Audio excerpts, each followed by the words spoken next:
लगातार अपनी campaign be unstoppable के जरिए देश के अलग अलग हिस्सों में इवेंट्स और वर्कशॉप्स का आयोजन कर रहा है,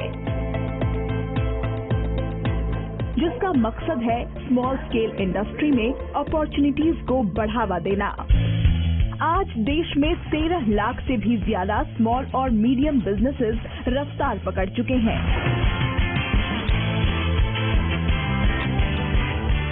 नए दौर में इन स्मॉल और मीडियम बिजनेसेस की चुनौतियां भी बढ़ रही हैं। इनसे निपटने के लिए जरूरी है इनोवेशन और टेक्नोलॉजी का सही इस्तेमाल।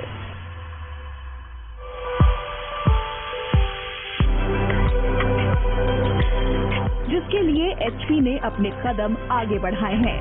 स्मॉल और मीडियम बिजनेसेस के चैलेंजेस को समझते हुए कंपनी ने HP for business be unstoppable campaign की शुरुआत की। So we are very excited to run this platform. The HP Be Unstoppable is a spirit, again, as I said, to celebrate what the entrepreneurs are doing to India and, of course, encourage new age entrepreneurs to be part of this journey.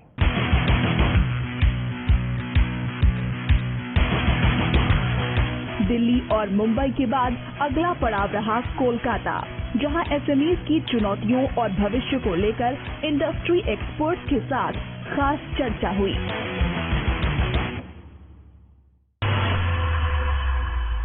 नमस्कार, B media और HP के इस खास कार्यक्रम में आप सभी का स्वागत है।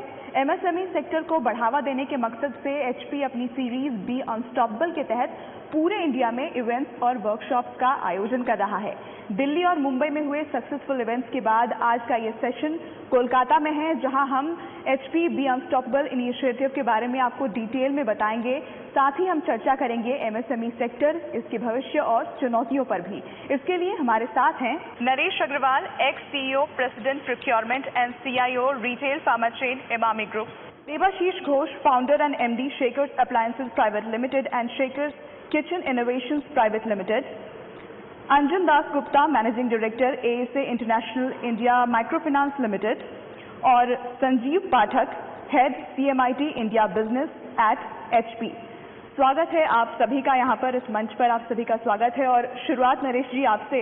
आपको इंडस्ट्री में 2 दशक से ज्यादा का अनुभव है, आपका ये सफर कैसा रहा है? मेरे एक्सपीरियंस के हिसाब से आज के दिन जितने SMEs है, जितने MSMEs है, उनको अगर सक्सेसफुल होना है तो उनके लिए मेरा 2-3 सजेशंस है। सबसे पहला, ई-कॉमर्स प्लेटफॉर्म, जो कि आज के दिन डिजिटल इंडिया के नाम से जाना जाता है। सभी कोई डिजिटल की बातें कर रहे हैं। जितने भी मार्केट प्लेस है, जैसे अमेजन, फ्लिपकार्ट, और अपनी खुद की ई-कॉमर्स पोर्टल भी बना सकते हैं हम अपने बिजनेस को आगे ले जाने के लिए। क्योंकि एक SME अगर एक सिटी में है तो वो सिटी में ही सीमित रह जाता है, अपने प्रोडक्ट्स को नेशनल लेवल पे और इंटरनेशनल लेवल पे ले जा नहीं सकता है। तो उसके लिए ई-कॉमर्स का प्लेटफॉर्म यूज करना बेहतर होगा। सेकेंड आता है टेक्नोलॉजी यूज करना। और टेक्नोलॉजी यूज करके आप, सोशल मीडिया है आज के दिन, फेसबुक है, इंस्टाग्राम है, गूगल है, there are so many social medias available to develop your own business, to develop your own credentials, और आपकी सेल्स ग्रोथ में भी काम आता है वो। हर सिटी में अच्छी NBFC कंपनीज आ गई है जो आपको लोन देने के लिए तैयार है, और ऐसा भी है कि 1 दिन के अंदर लोन मिलता है, तो उसका एडवांटेज वो ले सकते हैं। देवाशीष, आप अपनी कंपनी शेकर अप्लायंसेस के बारे में हमें बताएं, आपकी ये जर्नी कैसी रही है और इसकी शुरुआत किस तरह से हुई थी? साथ ही मैं आपसे ये भी जानना चाहूंगी कि how is your product beneficial to the society at large? मैं एक छोटा सा स्टोरी बोलना चाहता हूँ। ये 2 लीडर हमारा है, एक राम, एक कृष्णा। अगर आप ठीक से देखेंगे, leadership of Ram is like leading from the front, and the leadership of Krishna is basically he is a mentor type, and he's leading from the back, and he is basically mentor cum guide cum monitor और anything। तो ये business में अगर आप देखेंगे, हम लोग जब शुरू करते हैं तो हमारा टीम शायद फ्रेशर्स को साथ शुरू करते हैं, तो we should have start from the leading from the front, मतलब राम स्ट्रैटेजी लेना चाहिए। और इसके बाद धीरे धीरे जब ग्रोथ में हम आएंगे तो we should take the strategy of Krishna. Basically देखिए, जब से हम शुरू किया था, हम एक चीज के ऊपर ध्यान दिया, वो इनोवेशन। हम ऑटो क्लीन टेक्नोलॉजी इंट्रोड्यूस किया, मतलब ईज ऑफ क्लीनिंग। इससे क्या होता है, जो कुकिंग जो करता है उसका टाइम बहुत बचता है। वो टाइम उन्होंने फैमिली का ऊपर दिया, बहुत कुछ दिया, वहाँ से सोसाइटी का बहुत कुछ। राम और कृष्ण का एग्जाम्पल देकर जो आपने बिजनेस को एक्सप्लेन किया है वाकई खूबसूरत है। अंजन जी, मैं आपसे जानना चाहूंगी कि आपको बैंकिंग, फाइनेंस और माइक्रो फाइनेंस में 3 दशक से भी ज्यादा का वक्त हो चुका है। इस दौरान आपने इस सेक्टर में आए बदलावों को किस तरह से देखा है? आप क्या कहना चाहेंगे इसके बारे में? बहुत सारे बदलाव आए हैं। पहले जो बैंकिंग था, मतलब हमारे स्टार्ट ऑफ द कैरियर में एक सिंपल सा बैंकिंग था, ब्रिक एंड मॉर्टर। लोग जाते थे बैंक में, सिंपल प्रोडक्ट्स होते थे, फिक्स्ड डिपॉजिट, सेविंग्स डिपॉजिट, बहुत ही लिमिटेड प्रोडक्ट्स थे। लेंडिंग भी बहुत ही लिमिटेड थे। तो एक फेज था जब मैं बैंकिंग कर रहा था, तो banking was more about giving to those who are financially included, मतलब जिनके पास पैसा था उनको लोन बढ़ाने के लिए पैसा चाहिए। तो नेक्स्ट फेज था मेरा जब मैं माइक्रो फाइनेंस कंपनी ज्वाइन किया। तो माइक्रो फाइनेंस कंपनी भी बहुत इवॉल्व किए हैं over the period of years. तो पहले माइक्रो फाइनेंस हुआ करता था एनजीओ के हिसाब से, उसके बाद एनजीओ से कन्वर्ट करके उनको एनबीएफसी बनाए गए। तो एनबीएफसी बनाने के बाद और एक कैटेगरी स्पेशलाइज्ड कर दी है, एनबीएफसी एमएफआई, जो फाइनेंशियल इंक्लूजन में एक्टिव है। तो एनबीएफसी एमएफआई का टारगेट रहता है जो फाइनेंशियली एक्सक्लूडेड है, जिनके पास बैंक रीच नहीं कर पाते हैं, जो स्पेशलाइज्ड इंस्टीट्यूशन नहीं रीच कर पाते हैं। तो एक चीज it's very important to know that the bottom of the pyramid, ये छोटे छोटे जो एंटरप्राइज हैं, they are the largest employer of people. तो next level of revolution was led by जो फाइनेंशियल इंक्लूजन प्रोग्राम में opening accounts for the poor. तो अब हम लोग देख पाते हैं कि जिनके पास पहले अकाउंट्स नहीं होता था, बैंक का अकाउंट नहीं होता था, आज सभी के पास बैंक अकाउंट है। So this is a big development that is taking place. More developments are taking place, which is going to help the country grow further. तो बेहद ही कम शब्दों में आपने पूरे बदलाव को एक्सप्लेन कर दिया। Sanjeev ji, HP be unstoppable का ये जो इनिशिएटिव है, ये बिजनेस ऑर्गेनाइजेशंस को नेक्स्ट लेवल पर ले जाने में किस तरह से योगदान दे रहा है? क्योंकि दिल्ली और मुंबई में इसके 2 कार्यक्रम हो चुके हैं, किस तरह का फीडबैक रहा है? आपने देखा होगा पहली 2 इवेंट में लोग आके अपनी इंस्पायरिंग स्टोरीज शेयर कर रहे हैं। उन इंस्पायरिंग स्टोरीज से काफ़ी ज़्यादा लोग प्रभावित हो रहे हैं और वो नए एसएमईज को मोटिवेट करेगी इस बिजनेस में जुड़ने के लिए। तो हमारा जो पहली 2 इवेंट से फीडबैक है वो बहुत ही इंकरेजिंग है। लोगों ने इसको काफ़ी पसंद किया है। जो हमने इंस्पिरेशनल स्टोरीज जो पिछली 2 इवेंट में दिखाई थी आपने, उन स्टोरीज के ऊपर भी काफ़ी हमको फीडबैक मिला है। लोग उससे काफ़ी प्रभावित हो रहे हैं। दूसरा फीडबैक जो हमको मिला है कि ये जो ट्रेनिंग हम दे रहे हैं इस प्लेटफॉर्म के थ्रू, जो प्रोमोटर्स के लिए ट्रेनिंग दे रहे हैं और एम्प्लॉयज़ के लिए ट्रेनिंग दे रहे हैं, उससे उनकी कैपेबिलिटी में अपलिफ्ट हो रही हैं, कैपेबिलिटीज़ उनकी, और उनके स्किल्स इंप्रूवमेंट हो रहे हैं, वो उनको हेल्प कर रहे हैं। थर्ड पार्ट, थोड़ी सी टेक्नोलॉजी की अवेयरनेस बढ़ी है इस प्रोग्राम के थ्रू। इसके अलावा हमने और भी काफ़ी लोगों से पार्टनरशिप कर रखी है इस प्रोग्राम के लिए। फॉर एग्जाम्पल, किसी को फाइनेंशियल एरिया में कुछ हेल्प चाहिए तो हमने 1-2 बैंकिंग पार्टनर्स के साथ में पार्टनरशिप की है, वो इन नए एसएमईज के लिए हेल्प कर सकते हैं फाइनेंशियली। उसके अलावा not only this IT partnership, we have also done the partnership with various ecosystem partners. किसी को किसी सॉफ्टवेयर में किसी मदद की ज़रूरत है तो वो सब इस प्रोग्राम के थ्रू मदद मिल सकती है। तो इन समरी बहुत ही इंकरेजिंग फीडबैक है। एक जर्नी है जो अभी हमने जस्ट शुरू की है और काफ़ी लोग जुड़ते हुए इस जर्नी में हमारे साथ आ रहे हैं और हमें आशा है कि ये काफ़ी ज़्यादा लोगों की हेल्प मिलेगी इस प्रोग्राम के थ्रू। नरेश जी, एसएमईज के लिए स्केलेबिलिटी एक बड़ा चैलेंज है। ऐसे में सस्टेन्ड ग्रोथ को इंश्योर करने के लिए बिजनेसेस को क्या करना चाहिए? सस्टेन ग्रोथ के लिए अगर देखा जाए तो सबसे पहले आपको अपनी ग्रोथ को मेंटेन करने के लिए अपने सेल्स वॉल्यूम को मेंटेन करना जरूरी है। सिर्फ मेंटेन ही नहीं, बिकॉज बिजनेस बहुत कॉम्पिटिटिव हो रहा है। ये जो एसएमईज है, अगर ये डरते रहेंगे कि हम ऑनलाइन में कैसे बेचें या कैसे करें, इसकी अगर ट्रेनिंग चाहिए उन्हें, तो उनकी ट्रेनिंग के लिए मेरा ये बोलना है कि जैसा सर ने कहा कि मेंटर की जरूरत है यहाँ पे, तो यहाँ मेंटरशिप की जरूरत है, जिसे हम सब्जेक्ट मैटर एक्सपर्ट कह सकते हैं। तो ये supply chain, sales growth, subject matter expert, ये सब पे ध्यान अगर दिया जाए तो एक सस्टेनेबल बिजनेस को डेवलप किया जा सकता है। आजकल का दौर है इनोवेशन और स्टार्टअप्स का। ऐसे में जो कन्वेंशनल बिजनेस है वो किस तरह सस्टेन कर सकता है, और जो एस्पायरिंग एंटरप्रेन्योर्स हैं वो कैसे इसकी तरफ अट्रैक्ट होंगे? देवाशीष, आपसे क्वेश्चन। देखिए पूजा जी, मतलब ये जो कन्वेंशनल हो और इनोवेटिव हो, any business it needs a few discipline. जैसे नरेश जी भी बोल रहे, बिजनेस अभी बहुत सारे लोग बिजनेस में आने का कोशिश कर रहे हैं, मगर business is like an exam. You have to take proper preparation for that. Without preparation, if you jump into a business, तो it will be mess. आपको फेलियर भी आ सकता है, वही आपका लेसन है, वो लेसन आपको लेना है। तो मुझे लगता है ये कन्वेंशनल हो या कोई आइडिया, अच्छा आइडिया हो, स्टार्टअप हो, इससे कोई मतलब नहीं है। Business is business. Right talent को हायर करना और सही समय आने पर उनका रिप्लेसमेंट ढूंढना, इस पर किस तरह से काम कर सकते हैं अंजुम? एक्चुअली मेरे कंपनी में हम लोग एक फिलॉसफी अडॉप्ट करते हैं कि हम लोग एकदम एक्सपीरियंस कैंडिडेट्स को लेते नहीं हैं। राइट फ्रॉम ग्रेजुएशन हम लोग उनको चुनते हैं, तो उनको बिल्डअप करते हैं as a total career path, long term career path in the organisation.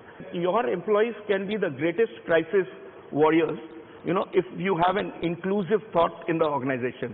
So that builds up employee motivation, that builds employee dedication to the organization, and you have the best of the people who are contributing to the best of their ability. Businesses के लिए technology adoption कितना जरूरी है, साथ ही growth oriented culture होना कितना जरूरी है, इस पर भी हम चर्चा करेंगे, लेकिन उससे पहले कार्यक्रम में एक छोटा सा ब्रेक। आप बने रहे हमारे साथ।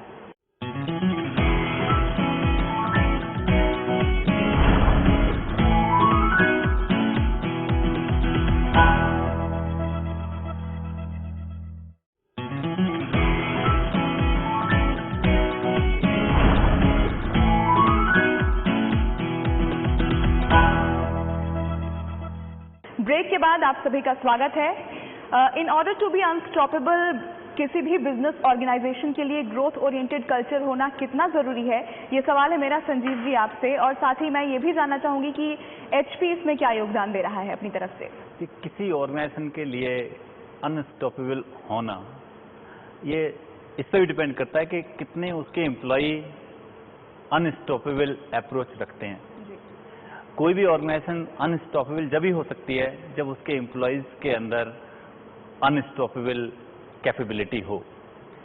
तो हमारा मानना यह है कि यदि हम एसएमईज को हेल्प करें कि उनके एम्प्लॉयज के अंदर, उनके प्रमोटर्स के अंदर वो अनस्टॉपेबल और ग्रोथ माइंडसेट डाल सकें ट्रेनिंग के द्वारा, तो ये एक अपना योगदान है इस प्रोग्राम का। इस पूरा जो बी अनस्टॉपेबल कैंपेन है, इसमें हमारा एक ये रहता है कैसे हम ग्रोथ माइंडसेट इन्वाइव कर सकें उन employees as well as promoters के लिए।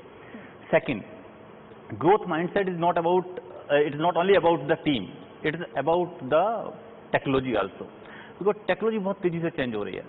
यदि हमने टेक्नोलॉजी का एडॉप्शन समय के साथ नहीं किया तो हमारा कितना ही माइंडसेट ग्रोथ हो, हम शायद कोप नहीं कर पाएंगे समय के हिसाब से। तो हम जो दूसरा इस फोरम के थ्रू करने की कोशिश कर रहे हैं कि लोगों को अवेयर करें टेक्नोलॉजी के बारे में, कैसे वो टेक्नोलॉजी उनकी ग्रोथ में मदद कर सकती है, ये सब काम हम करने की कोशिश कर रहे हैं इस प्लेटफॉर्म के द्वारा। किसी भी कंपनी के लिए, किसी भी बिजनेस ऑर्गेनाइजेशन के लिए टेक्नोलॉजी अडॉप्शन आज के दौर में कितना जरूरी है, मैं चाहूंगी आप हमारे दर्शकों को चंद शब्दों में से समझाएं। टेक्नोलॉजी बहुत जरूरी है। मैं एक सिंपल सा एग्जांपल देना चाहता हूँ। नोकिया के बारे में तो सबने सुना होगा। जब नोकिया एक मार्केट लीडर था, उस वक्त एक नई टेक्नोलॉजी आई जिसे कहते हैं एंड्रॉयड फोन और स्मार्टफोन। जब वो स्मार्टफोन जब आया Nokia was so confident that हम लोगों को जरूरत नहीं है इसे चेंज करने की, एंड आप जानते हैं कि आज नोकिया का क्या हाल हुआ है।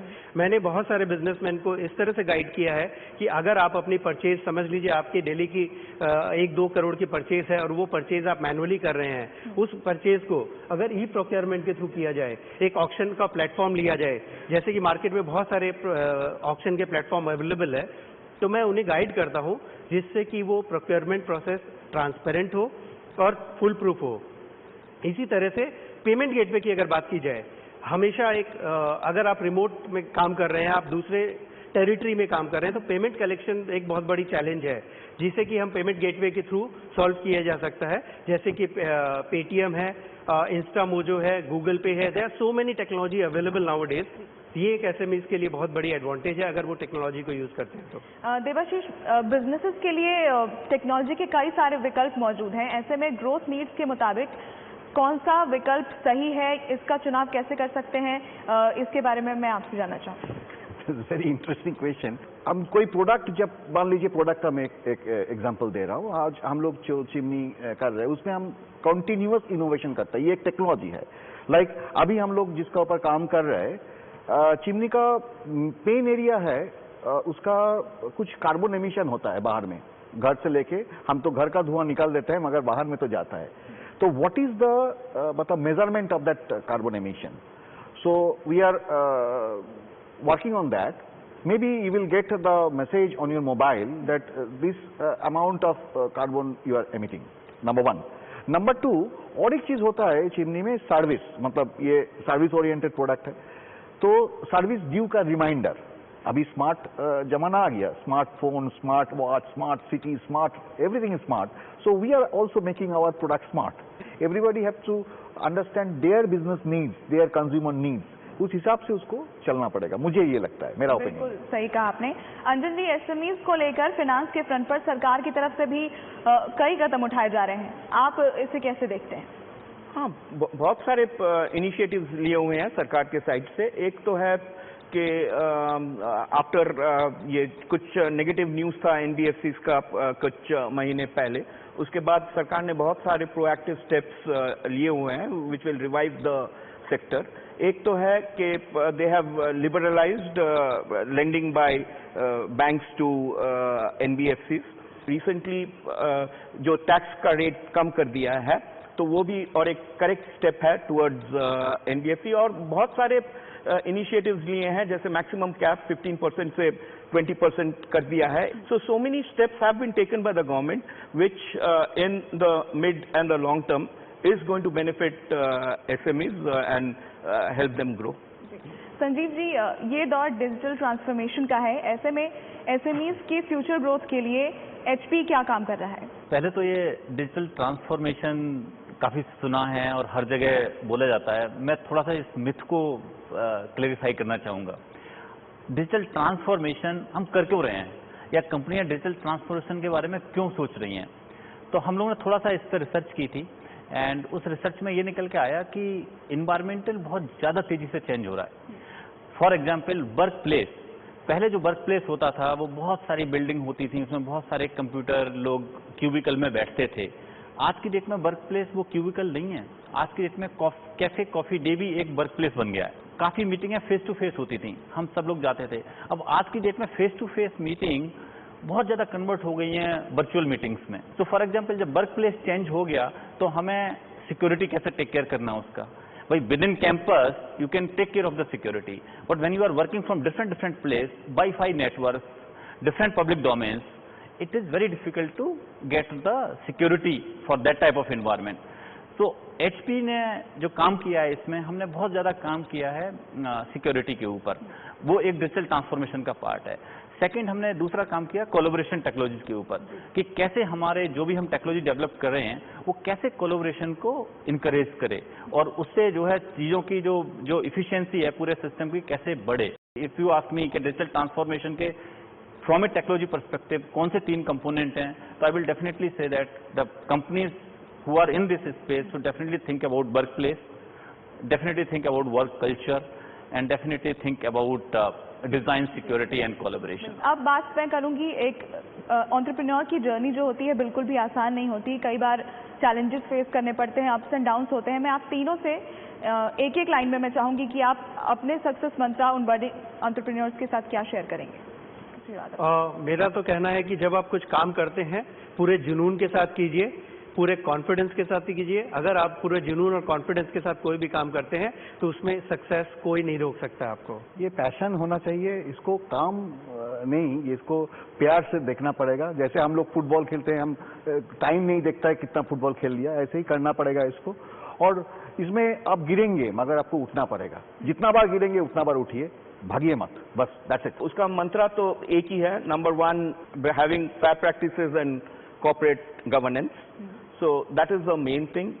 Number 2 which I'll say is taking the team along with you, sharing everything along with them. The team is going to help you revive the organization, so you have to learn from the downs to revive the organization. Sanjeev ji, आप इस platform से SME community को क्या message convey करना चाहेंगे? मैं तो यही कहना चाहूँगा कि ये देश का विकास आपके विकास के ऊपर निर्भर है, एंड HP कैसे आपके साथ पार्टनरशिप कर सकती है आपको ग्रो करने में। ये तो एक बहुत छोटी सी शुरुआत है हमारी इस प्लेटफॉर्म को शुरू करने में, बट हम कभी भी मेरा रिक्वेस्ट यही है कि आप लोग इस प्लेटफॉर्म से जुड़ें, और जो हेल्प टेक्नोलॉजी एरिया में आपको HP से ज़रूरत है, we will be partnering with you to provide that help. जी, तो आज के इस कार्यक्रम में हमने कई सारे अहम विषयों पर बात की और मैं उम्मीद करती हूँ कि हमारे दर्शकों को इससे कहीं ना कहीं फ़ायदा ज़रूर होगा। आप सभी मेहमानों का हमारे साथ जुड़ने के लिए बहुत बहुत शुक्रिया। आज के इस कार्यक्रम में इतना ही, नमस्कार। Through this platform, which is HP's Be Unstoppable, we are trying to create a knowledge platform, which is a sharing platform through which you will have inspirational stories of real entrepreneurs who have done extremely well, and those stories can be inspiring for new age businesses who wants to come to the platform and learn. And this is a good sharing for people to share their success while others to learn from other success and implement those learnings into their businesses, and which can help them grow.